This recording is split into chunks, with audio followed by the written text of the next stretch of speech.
Everybody, it is Josh Neighbors here of the Locked On Big 12 podcast. Joining me today, it is Robbie Triano, my colleague at SiriusXM. Robbie, this is the first YouTube edition that we have done of this, trying to ramp up before the season starts.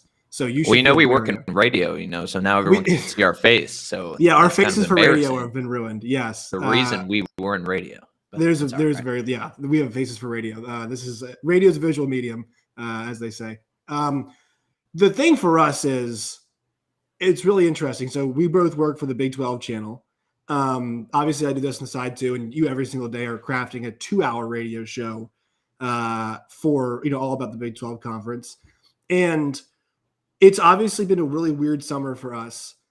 The interesting part about this is we work with a lot of Oklahoma people, and it makes sense because they run this conference, the best team in the conference. But Gabe Eichard, Chris Plank, the predominantly Oklahoma people, and we work with them a whole lot. And it's hard for them to have a negative position on what's happening, right? Because their school is going to be now one of the most competitive schools in the country. They already are, but they're going to be able to test themselves against the best. I mean, if you put Oklahoma in the SEC this year, they'd be one of the best 3 teams, no doubt. But it's been interesting because we're about the whole conference, right? I mean, you and I don't have an allegiance to any team. You're working in D.C., I'm working in Virginia. But we really care about this conference as a whole, which is it's really odd because it's all about money. We understand that. But it's been challenging for us because we care about this conference as a collective. Yeah, I agree with that too, because, everyone in Norman and Austin can be like, yes, we're going to the SEC. And I give them credit for that. I mean, good for them. They're going to be playing against the best of the best. When it comes to the college football, that is the mecca of the SEC. I understand. The part that hurts for me are the people in Waco, or the people in Manhattan, and the people in Lawrence, are these type of people who live for these rivalries that have been built in the Big 12, and now they are just seemingly thrown to the side because of money, because television revenue and television numbers mean a lot more. And I feel terrible for these schools because it seems like now they're in this really lost place where they don't know either to expand and, grab the Cincinnatis of the world, or if they have to now be geographically challenged and go to the Pac-12 or the ACC or the Big 12 or Big 10. And it's just very difficult because I feel like everyone is now dunking on the Big 12 and these schools. And I feel like without these schools, the fabric of college football would be kind of lost because they're so important to, I believe, that part of the country and keeping that part of the country engaged, even though they aren't the numbers across the country that gets like the revenue or the what's it called, the ratings. Right. But keeping that part of the country engaged is important, and I'm afraid that this move is really going to keep or let those people kind of not be engaged anymore. Yeah, it feels like that's where it's heading, right? It feels like we're heading to a space where the Super League idea was brought up, but the Super League in soccer, I mean, it was brought up and it fell apart like immediately. And a big reason it was brought to the forefront was because there were some teams, namely Barcelona, that were trying to deal with the effects of COVID and also their own doing, being very much in debt. We don't have that in college football. And also, I mean, we've seen it already. The SEC, these conferences are very organized. They're organized especially the Southeastern Conference. That they were able to go and get these two entities basically behind everybody's back and make it happen. And just because, as soon as the news got released, they were basically able to make the process speed up. And it's scary because the whole thing is, I've talked about this a lot, but for me, the issue is I went to Missouri, and the feeling that I'm getting talking to you right now about this concept is so far removed from like going to a game, watching Missouri play Georgia on a Saturday afternoon. That's what college football is. This is so far removed from that actual feeling. And I think you're right. Like, it's heading that way. Luckily the season's coming up, but it's this weird connection. There's a disconnect really between that feeling you get on a Saturday afternoon and what we're talking about right now. So I think you hit a good point on like how everything is so organized. And I feel like in this summer is just the summer of college football news. I feel like there was never a time we could just relax and talk quarterbacks or anything like that. Mm-hmm. I felt like every day there was a news piece coming out. And I feel like there's a lot of chess pieces that needed to happen in order for the SEC or Oklahoma and Texas to make this move. First was the college football playoff expansion talk, saying it's going to 12. Now, like, people are saying, oh, this will allow more teams to get in that aren't in there, like the UCFs and the Cincinnatis. But in the SEC mind, it's like, okay, well, we can get 4 teams into this, Right. or 5, and make just that much more money than the 1 or 2 we get each year in the 4. So that was a big move. And then also with people being able to make money off their name, image, and likeness, what we see at this alliance, I feel like what is happening outside of the SEC, now that teams can just schedule all of these really, really tough games instead of having these cupcake non-conferences, they can now have the ability to do that, because in my mind, these players are making money. So we can just like put them through the meat grinder of what a Right. 12-game season is going to be now. Like, there is no cupcake you play Western Kentucky or South Harmon Institute of Technology. Like, there's none of these games anymore. Like, now, because of these chess pieces, a lot of conferences and a lot of teams, I feel like, are making money moves, as Cardi B would say. And I Yes. think it's happening.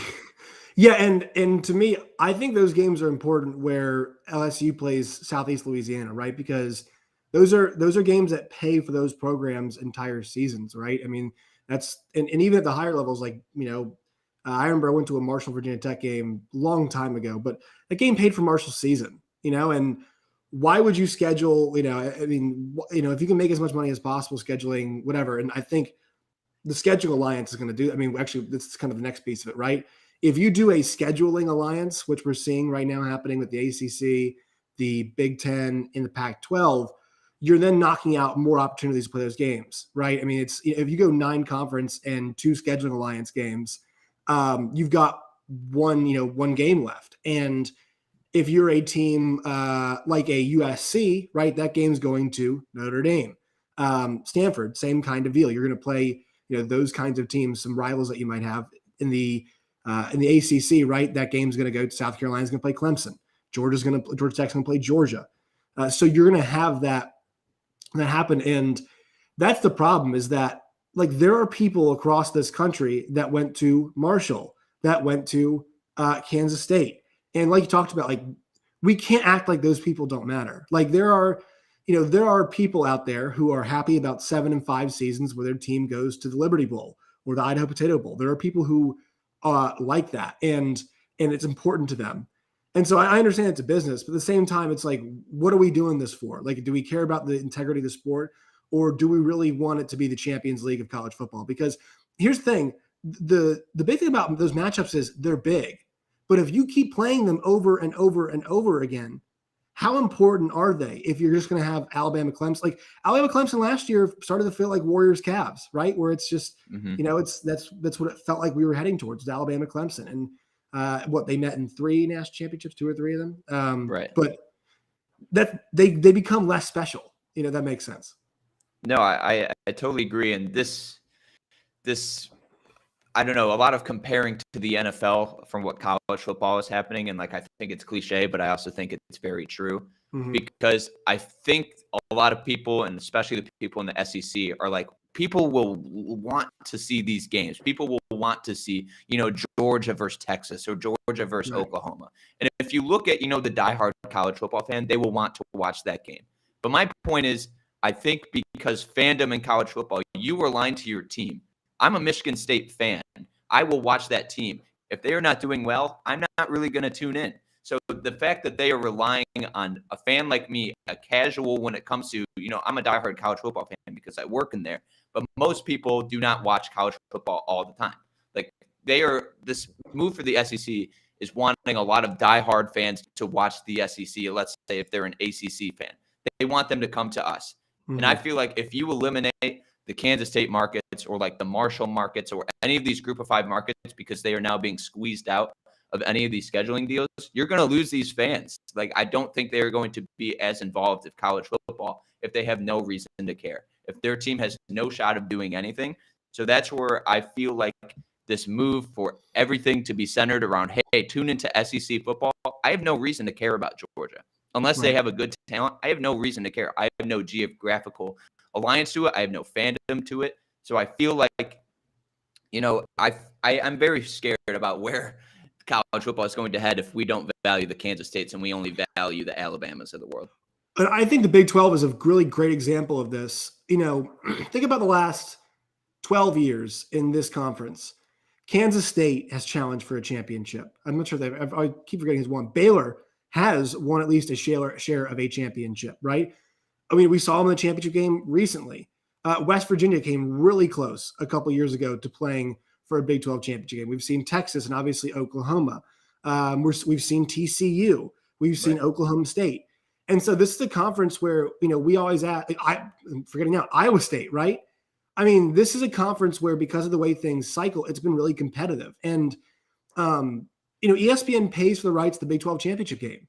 They're paying for, Oklahoma, but they're also paying for, it's not always Oklahoma, Texas. And they still value that game. So the idea that there's no value in those remaining teams also is something that I really think we should push back against because it's still a good product. I mean, regardless, like those, there are some really great examples of Patrick Mahomes versus, Baker Mayfield, right? I know OU's involved, but that's Texas Tech, right? That's Lubbock. They're still great players. And people always talk to a couple things. Number one, Big 12 football, they revolutionized football. I mean, a few years ago, think about that Rams Chiefs game that we saw on the Monday night. Looked a whole lot like Texas Tech OU, didn't it? And also people say, oh, no defense, whatever. Defenses were great last year. So this conference takes a lot of crap, I think. But if you look at the way football has gone and kind of the entertaining football we get in the Big 12 conference, like this is a really fun, valuable conference where the outcome is pretty unpredictable. I mean, OU, yes, wins, but who challenges them? And don't get it twisted. I mean, Baylor gave them a great run. Iowa State was pretty close to beating them last year. Texas came pretty close. Like, it's not like OU is throttling everybody on their way. They even lost to Iowa State last year. That's the thing is like, I hate the fact that we're going to lose what has been a really fun, competitive conference that has changed football in a lot of ways. So I think you made a good point there. And I feel like with the alliance that the news are coming out that, the Pac-12, the Big Ten, and the ACC are going to make this scheduling alliance. So all their non-conference games, they just play each other. And if you look at the Big 12, I feel like they're just in a really, really strange spot. I'm not calling them the irate 8. I'm just going to say that now. I like the other 8, just the other 8. That's what I use. I think irate 8 is just a really stupid name. So you look at them, and I feel like they're the people who were held out of the party. In college, there's some parties that happen, and you knock on the door. They're like, oh, no, we're not having anything. Just you're not invited. And it feels like they're just looking at their phone, looking on Snapchat, looking at Instagram, and seeing all these other people having fun. And it's putting them at a strange point saying, are we really going to lock arms here and say, you know what, let's stick together? If Cincinnati wants to come join the party, join the party. If Houston wants to join. But I feel like a good analogy that was brought up on our show yesterday was like a game of Red Rover. If one person runs through, let's say the ACC says, you know what, West Virginia, come with us. The ACC runs through and they break the Red Rover line that we have. Everything is going to get unraveled here. And I don't really believe that the other 8 are going to stick together here. I think it's going to take some time, but I'm not certain that this conference is really going to hold up. This is scheduling alliance, the straw that breaks the camel's back. I really don't. I don't think that is the most important part. But it really just takes one school to have everything fall apart here, and that's scary if you love this conference. You're so correct. I mean, 7 is the worst possible number you can have. 8 is a foundation. 7, you're getting in a pretty dicey place. If they were to keep this thing together and they were able to add, who would you like? My dream scenario would be Boise, BYU, Cincinnati, Memphis. Basically just go to 14. So you add Boise, BYU to the western side.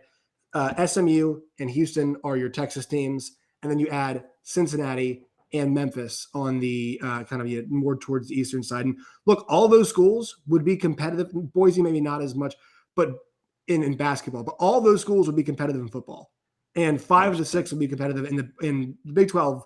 It was the best basketball conference in America last year, and I think all those schools will be semi-competitive in this conference too. So I think that makes sense. Those are Cincinnati is now a power. Memphis is in a great location. Just Memphis is, it's a recruiting hotbed. It's a pretty decently sized market. Boise and BYU are 2 really good brands out to the west. And obviously Houston and SMU have different parts of Texas. What would you like to see if the Big 12 were able to build?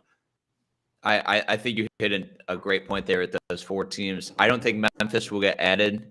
Actually, no. You know what? I'm Team Memphis. They actually have been good in football lately, so I'm team with that.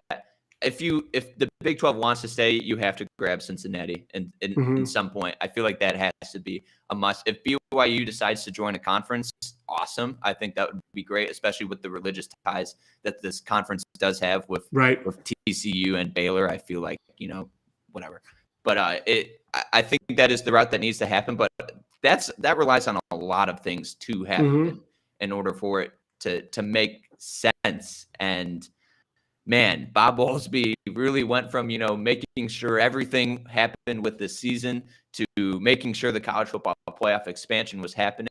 And I feel like behind his back, there's just like 8 daggers of everyone who is just like stabbing him. And he did a lot How for much this blame do you give conference in him? college football. How much blame do you think he deserves? Because it's such a weird topic. It's really difficult because it's like, how can you keep Oklahoma Right. and Texas here? Like, who are you going to add that makes the needle that much greater? Like, I feel like, yeah, he could have done more, but like, what would have kept them? Like, is there a TV Mhm. deal? I don't think 11 p.m. like start times was the thing that was like Oklahoma's like, nope, can't No. do it. So Right. I feel like it's just more about how good the SEC is more than how Bob Bowlesby messed up. That's really my And here's point. the thing, and I'd like to tell OU fans this now. It's not going to change. You're still going to be playing 11 a.m. games. Like if you watch, I mean, Missouri played a bunch, and not only did they play a bunch, Missouri played like Florida at 11 o'clock on CBS when I was a senior. That's Mhm. one of the 2 games they get that CBS goes doubleheader, and that's Especially if they obviously a big struggle too in the SEC. If they struggle early, like they're going, like I know they're a premier like program, like one of the top 5 most right. important right now. But like if they're losing early on, you're not going to get the primetime game just because you're Oklahoma. Texas might get that because they have a much bigger brand. But that Right. I agree with you in that. Like they think that the SEC will just wipe all their problems away, and I don't think that's the case either. Right. I'm just telling you, there's an SEC Network 11 a.m. game Central Time every week. So, and actually, sometimes there's actually a couple that get played at that point in time. So, yeah, the competition part to me is really interesting in the SEC because Oklahoma, this is their best team. But here's the thing: if you want to contend at the top of the SEC, you have to repeat that. Like this group has to be something that you get. Like next year's team has to be around as good as this team, right? Because say this group played in the SEC, right? Maybe they go 10-2, 11-1, chance to win the championship. Great, they could do it. But like this is the best group they have. So do you go down 9-3, 8? You kind of like Auburn in a sense. You go 9-3, 8-4. Do you have that one special group that comes back and then you step back up, kind of like Florida is right now? Is that what happens to you, or are you Georgia? Are you like Alabama? Are you like LSU in the sense that normally you can you stay up there pretty high? That's my question for Oklahoma. And my other big question is, Robbie, how long does Lincoln Riley stay through this? Because here's the thing, man, the NFL is going to come calling at some point, and he is going to go there at some point in time to be an NFL head coach. It's just somebody's going to make him an offer that he cannot refuse. It might be Jerry Jones because I'm not very confident Mike McCarthy's going to keep his job, but I think that's a huge factor. I mean, at this point, and kind of being long-winded here, but the Big 12 is not breaking up at this moment, right? ESPN was hoping that would happen. That did not happen. And I don't think anybody wants to pay that buyout. So, if this goes 2 or 3 years, like how long is Lincoln Riley going to be an SEC head coach? I think he's going to make it to the SEC. Personally, I think Lincoln Riley is just born to be a college coach. I feel like True. what we've seen, he is very controlling when it comes to what his players do, and very, he likes to have his hands on everything. And with the NFL, you don't have that ability. You're there to, call plays and control the team. You don't have your hands touching on every single part, what your recruiting looks like, what your videos look like, what your Lincoln Riley has too much of a hand to do that. I think he's going to stay for the long term. So I have no qualms about Lincoln Riley. I think he's going to stay there. But on the competition side, I think that OU they're ready for a rude awakening. They've won 6 straight conference championships. That's not going to happen. Like there are lesser teams in the SEC that you're going to play that are at the level of Kansas State, but you're the thinking that you're just going to walk in and like be great. It's impossible. And also, can we just acknowledge that Oklahoma has had cupcake non-conference schedules for a while? So they think that now they're just going to walk in and just be amazing and be matched up against these teams. It's ridiculous, but they're going to be very good this year. So yeah, but I think that's the thing that's giving them confidence, right? Like the Oklahoma fans kind of almost view themselves as this is the team that they're going to have every year, right? And when in reality, it's not. Like last year's group, I thought the trials and tribulations they went through was really good for that, really positive for that group. Seeing Spencer Rattler in that Texas game get benched and then respond, like that is that to me, because I mean, kid's never faced adversity his entire career, right? It hasn't happened for him. And when he did, he responded very well. I think that was important. It's a lot harder to do that in the SEC. I mean, when you got when you have a schedule where you're playing teams like Mississippi State, right, 1 week, and not a great team always, but I mean, air raid's a pain. You can say rush 3 and drop 8 all you want, but Oklahoma's defense has not been electrifying up until this year, the last couple of years, And Ole Miss, right? They can't stop you, but damn, your defense is going to be tired trying to, Alabama couldn't stop them last year, right? Arkansas, a strong defensive team that you have to play. Missouri, the well-balanced team. And it's a pain in the ass in that conference. It's a huge pain in the ass. There are no Baylors. Like Baylor's trash last year. You're not getting, you get Vanderbilt, sure, but like you're not getting very many of those. And even the worst teams, for example, like Tennessee, right? They suck. There's still 70,000 people in their stadium yelling and screaming at you when you go and play them there. So that week in and week out, like they're going to have to learn how to recreate this group they have more often. I have a question for you because I've been told that the biggest hindrance of Oklahoma getting a major top recruiting class is because they're not in the SEC and they're in the Big 12. And that makes some sense because people want to play in the SEC and they want to play the best of the best, go to the NFL. I understand that. If Oklahoma gets in the SEC and let's say 8-4, 7-5, 9, like they get these records, is that really going to improve the recruiting that much? They may be sucking like the straw out of other states where there's top talent, but if Oklahoma goes to the SEC, do you think that makes them a top 5 recruiting class every year? Because I feel like it's hard to knock down Alabama, LSU, and Georgia, and Ohio State, and Clemson. Well, they're all like dominating. So can you see Oklahoma being a top 5 recruiting class if they go to the SEC? The key for them is recruiting on defense. And we talked about it yesterday. We were actually talking with Dave Archer about it. I was at that LSU-Oklahoma game. And the visible difference between the dudes that were on the LSU offensive line and the guys who were on the Oklahoma defensive line. Like, you remember when that Cowboys offensive line was just mauling people and Zeke, it was just like people, just water hitting a wall of rock. I just kept coming and just kept getting turned away and turned away. That's what they have to do. They have to recruit that side of the ball better. I don't know if you can do that in the Big 12. But on the other side of things, right now, Lincoln Riley can basically get, well, ironically, it had a receiver decommit yesterday. But if you're an offensive skill talent player, why would you not want to go play for Lincoln Riley? So in the Big 12, you have that event. And also, your offense will not look better than it does right now in the Big 12 conference, right? CeeDee Lamb, what he displayed doesn't matter if the SEC or the Big 12, right? A guy in space is a guy in space. But he's going to have more space in the Big 12 so you can show what you can do more often. Also, quarterback. If you're a talented quarterback, you should go to Oklahoma. If you're the number 1 quarterback in the class, you should go to Oklahoma. Look at the track record Lincoln Riley has. He has 2 Heisman winners, a guy who finished second, 2 number 1 picks, and also 3 starting quarterbacks this year in the NFL in Kyler Murray, Baker Mayfield, and then Jalen Hurts. He's going to have a 4th this year, right? Spencer Rattler is going to be a first-round pick. He's going to be a starter in the NFL. Why? That, to me, is really appealing. So, Robbie, I don't know if they're giving up that advantage. That's the big question, right? If you go to the SEC, are you giving up maybe your offensive advantage somewhat?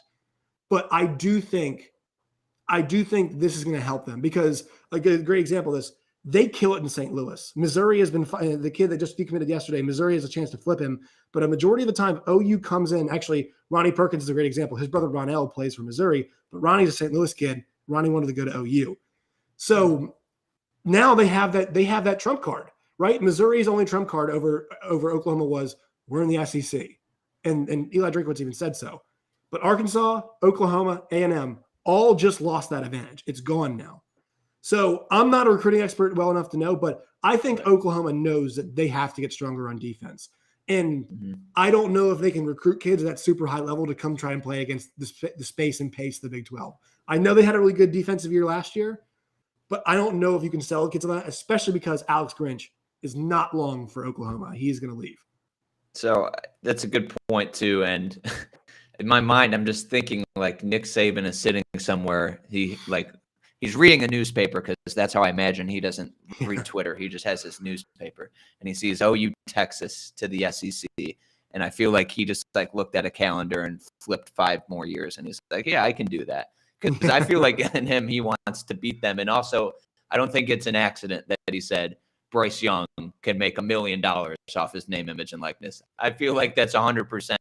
Oh, okay, Oklahoma, you get the best quarterback. Okay, how about I get the best quarterback now? Because everyone watches our games. Like Andy Staples put up that article, which is like the 4 million club. You know, in the past 5 years, what games have gotten 4 million like viewers on it? And Alabama's obviously number 1. And if you're setting the bar, saying your quarterback can make $1 million, is that true? I doubt it. But he's like speaking it into existence because every recruit who is now saying, "Oh, I want to make name, image, and like I want to make that money, NIL money," they're not going to be like, "Whoa, I can make $1 million there. Why don't I go there instead of Oklahoma?" And that's the big thing we talked about because Spencer Rattler was not at media days, right? Nope. I mean, he didn't get that exposure, and that's one thing Lincoln Riley. You know, it's very much Chip Kelly, right? Remember, Chip Kelly's big problem was he was such a control freak, and like you talked about, that doesn't work in the NFL. So I think it's a great point. I mean, I think he's such a good offensive mind that I think he'll be able to overcome that. But that's something he's gonna have to work through. I do think it's a great point. Like, and the thing is, Nick Saban said that before Bryce Young had really made that much money, and now he's made a lot of money after that. Yeah. And so that's the crazy part. You want to say something real quickly because I want to ask you about Texas next. No, go ahead. All right, so this is the fun one, right? So Texas is going in there, and A&M fought it first, but this is A&M's chance right now to smack them around and say, who is little brother now, right? This we are the Texas team in this conference. I think in the long run, I think Texas benefits more in the long run than out of these two teams. I think they definitely do. The short term is going to be really difficult. It is going to be tough because this roster right now is barely built to make it through the wear and tear of a Big 12 season, right? I mean, we saw Iowa State just grind. In a game Texas should have won, grinded them out, right? Absolutely grinded them out. Last year, Texas, their best win was Oklahoma State, right? In a game that they needed OK State to turn the ball over 5 times. Like this is not a group, it's not a team, it's not a program that's ready to take on the week in, week out challenge of going places. That they wouldn't be a top team. I think Sark, because of his experience and because of his offensive mind, has the right temperament. He is the right guy. I think for them, honestly, it would almost be better if they stayed in the Big 12 conference for a couple of years to let him build things up. 100% agree. And then go over, because right now, if you put this roster in there, they would get chewed up. I mean, that team would absolutely get chewed up.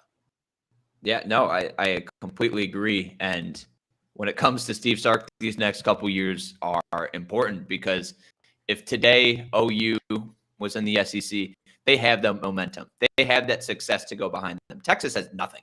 The past decade, they have nothing to be like, hey, come here, except we have this pretty little brand and all this money from like that. That is the selling point right now. So Steve Sarkisian these next couple of years, it's huge.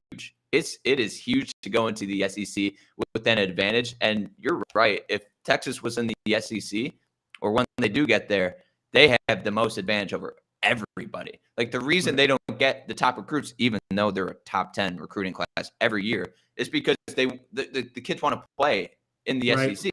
So if they have full control over that, I feel like after 5 years in the SEC, if Texas in the Big 12 can make some noise before they go, I feel like Texas has a better shot to be more successful than Oklahoma. Because personally, I think they have the coach that I believe in, even though he hasn't coached a game yet. Right. And also just that brand can just suck in so much more talent than I think Oklahoma can. So the problem has been how they develop it. Tom Herman could not develop talent. They had two top 3 recruiting classes. They could not do anything with So They it were all comes sizzle to no steak, right? It was all about getting the high, flashy guys in there. But you look at the list of how many of those guys ended up in the league, right? Mhm. That was the big thing for them. And I think now you have an offensive mind, Steve Sarkisian. Like last year, people would argue it wasn't rocket science. Yeah, that's the best thing about it. He knew he could just simplify things last year, and he did.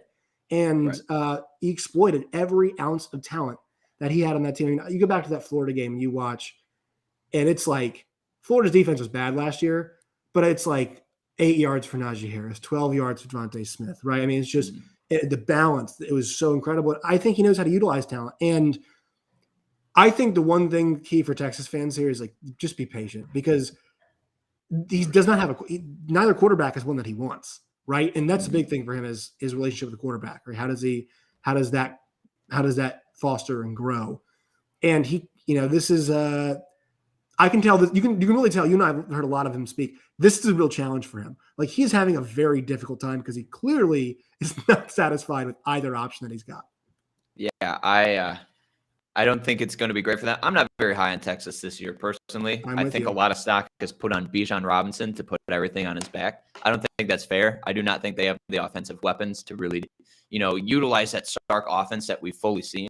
And you're right. If you're a Texas fan, you need to be patient and you need to preach that because the reason last year's Alabama team was so good is because they had all these great weapons. They had the ability to exploit things because if you want to protect the run, well, they can throw Devontae Smith. If you want to guard Devontae Smith, they can run with Najee Harris. They don't have that this year. I feel like there's going to be a lot of coverage on A Bijan lot of loading the Robinson. box against Texas this year. Yeah. A lot of teams going to be stacking the box. If Sarkisian can make this team winnable and make this offense great, that's a really good sign. So if you're a Texas fan, you need to come in this year with kind of tempered expectations and Right. really look around and be like, okay, are we seeing improvements that we did not see when Tom Herman was here? That's it. Absolutely brutal start too with Louisiana, and then they go to Arkansas. I mean, that's not a fun couple games. Couple football things before we get out of here. So the big conversation right now is who's going to be that third team, right? I'm not sure about you. I've had like a week where I thought about like every team. I had a Oklahoma. I kind of leaning more towards Oklahoma State right now, but I've had a Texas week. I've had an Oklahoma State couple weeks. I've had a TCU week was my week last week. West Virginia has crept into my mind as well. There are a bunch of teams that, and honestly, for all of them, it's really pretty much dependent on quarterback play, right? Like Oklahoma State, Spencer Sanders, if he's anywhere near what his potential is, they're going to be very good.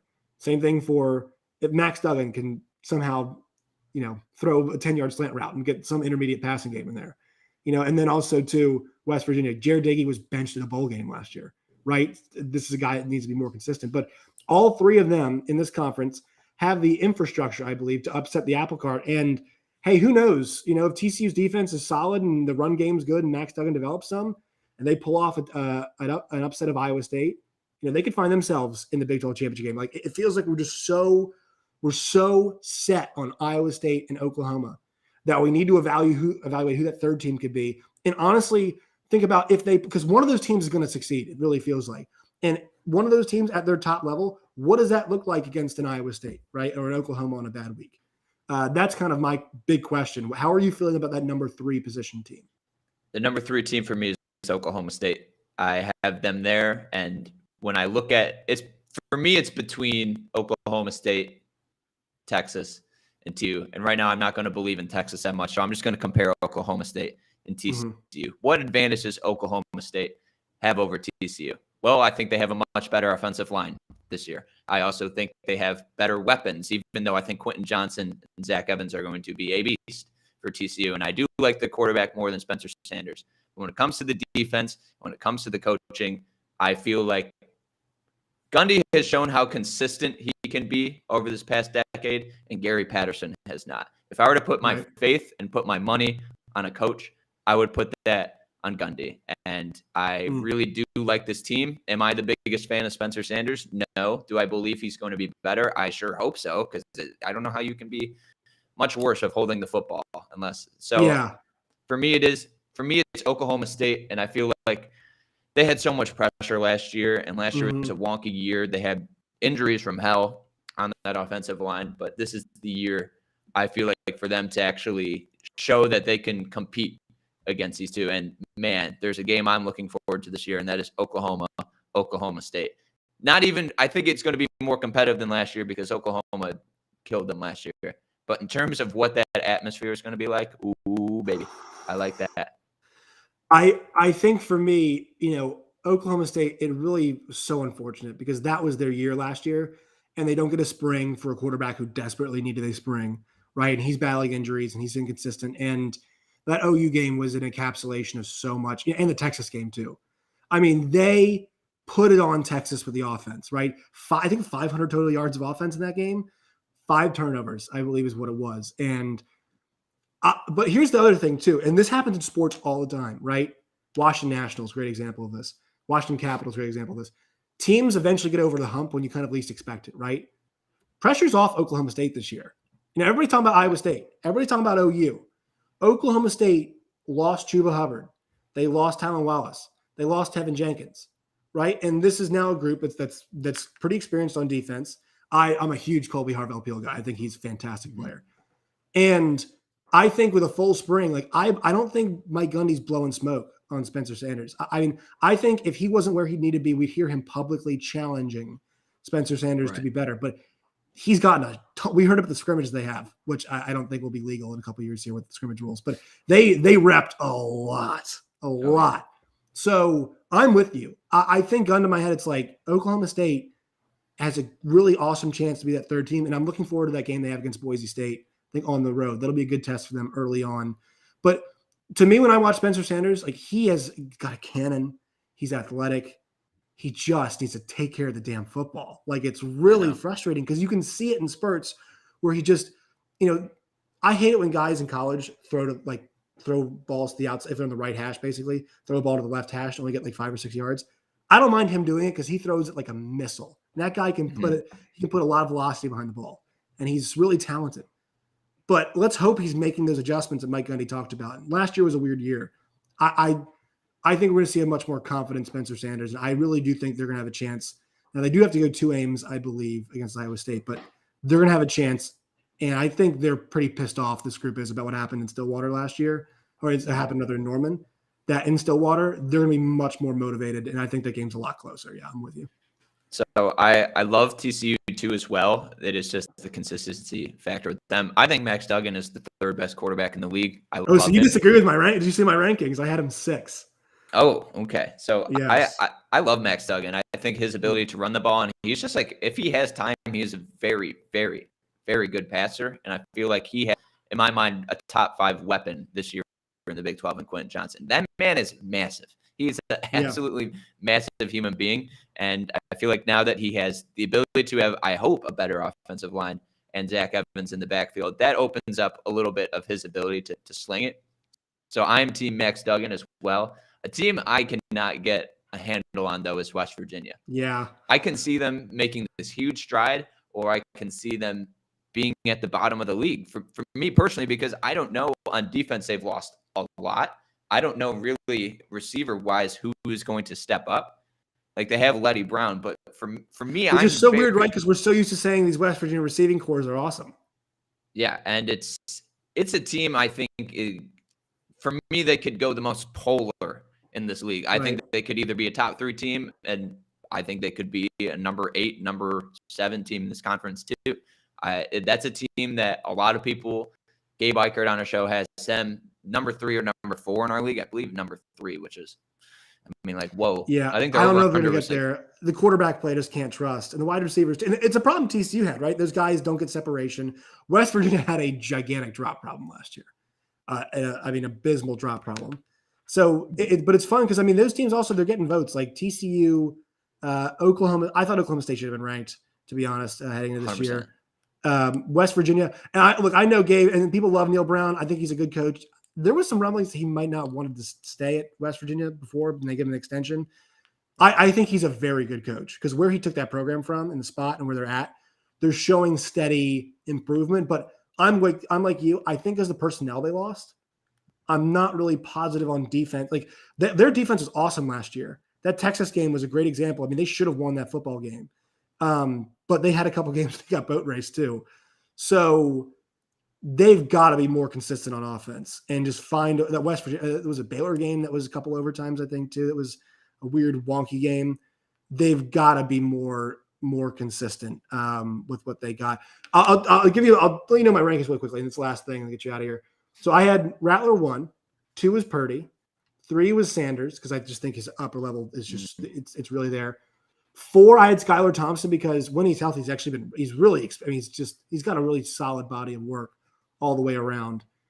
5, I put Tyler Shuck because we've talked about this so much. The fact that he's got like the 5th best odds to be number 1 pick, that means something. And he's going to throw for a lot of yards this year. I mean, they are going to throw that thing around the yard. The big question for them is the defense. But we know with Sonny Cumbie, an air raid guy, they're going to throw it around. So I think that's why I'm pretty comfortable putting him there. Duggan 6 because I actually think his deep ball is pretty good. I think he throws a pretty good deep ball. It's just they've got to have receivers getting separation, and we can't be having 3 for 9 games where Max Duggan runs for 120 yards. Like that cannot be the formula to win games because he had a couple of those last year. And then from that point, I put Jared Dagey. I mean, who the hell knows, right? With that guy, who the hell knows? He's been starting so long that he should make the next step. We don't know. And then I put the 3 battles I put after that because we have no clue who those guys are going to be. But yeah, what do you think about that 3 to 5 range with the Sanders? I know you don't like it because of the inconsistency. I totally get it. I just love the upside value. And then Thompson at 4, consistency, and then Tyler Shuck, another upside guy at 5. I actually like your top 6. The only thing I would do is I would swap Duggan and Spencer Sanders. That's the only thing I would do. Yeah. But I feel like that's very consistent. I think Tyler Shuck is going to be great this year. You know, I went on the YouTube highlight reel extravaganza with Tyler Shuck. I think he's going to be great, and the fact that he does have those odds, very important. And I hope Sonny Cumbie does a better job with him than he did with anything at TCU and how one of the biggest, he should go to jail of how he underutilized Jalen Reagor. I think he was one of the best players in college football, and I think he was very underutilized. And God, they killed to have him back right now, wouldn't they? I mean, to have a guy like that back. Yeah. So I like your list. Yeah. All right, Robbie, your Twitter is very good. So tell people where they can find you on Twitter. At the Triano Kid, Triano. I've had it since the 8th grade. I should change it, but it's too far gone now. I tweet a lot about the Big 12. I tweet a lot about Detroit sports. It's kind of a shit posting site. Oh, swore, but it's not great. So yeah, give me a follow. All right, Robbie, appreciate your time, man. Hey, no problem. Thank you, man.